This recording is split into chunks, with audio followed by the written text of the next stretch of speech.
Disney Epic Mickey, The Power of Two, was always planned to be about Oswald as a featured player. Now you get to be him.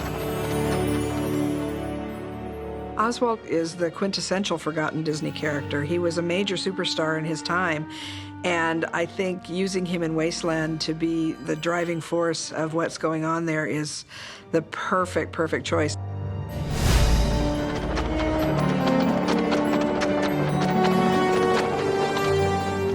The first game was always about reintroducing Oswald, reminding the world who he was. In The Power of Two, we really can have this relationship develop in ways that we couldn't before. Walt Disney and Iwerks created Oswald the Lucky Rabbit in response to a request from Charles Mintz, who was their distributor. They wanted a new character and created a cartoon called Trolley Troubles.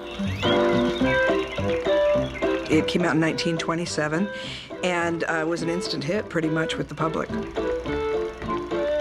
In the cartoons Walt and Iwerks made, he's always had an amazing sort of plastic quality. He can take his head off and roll it around like a bowling ball. He can break down into a dozen little versions of himself. He was constantly using his ears. He would wind them up like a helicopter, or he'd use them as an oar. We wanted to use some of those things that Walt and Ub created as gameplay elements.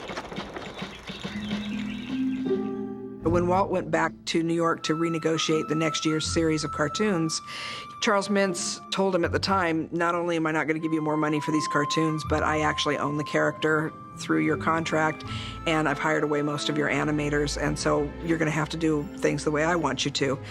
And Walt wasn't about to do that, and so he was just devastated.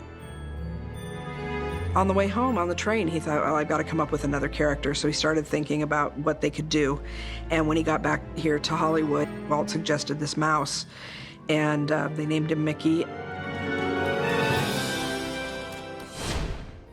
Bob Iger, who was the CEO of the company, was very involved in negotiations with Universal in 2006 to let Al Michaels, the sportscaster, out of his contract with ABC.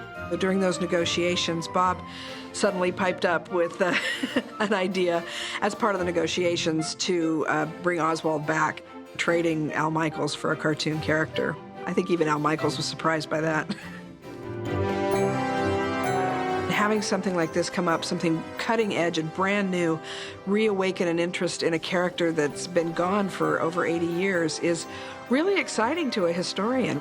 But the fact that he's taking that next step is huge for me. I love that little guy to death, and I want to see him as big and as famous as Mickey. So this is his next step towards having his own star on the Hollywood Walk of Fame, you know?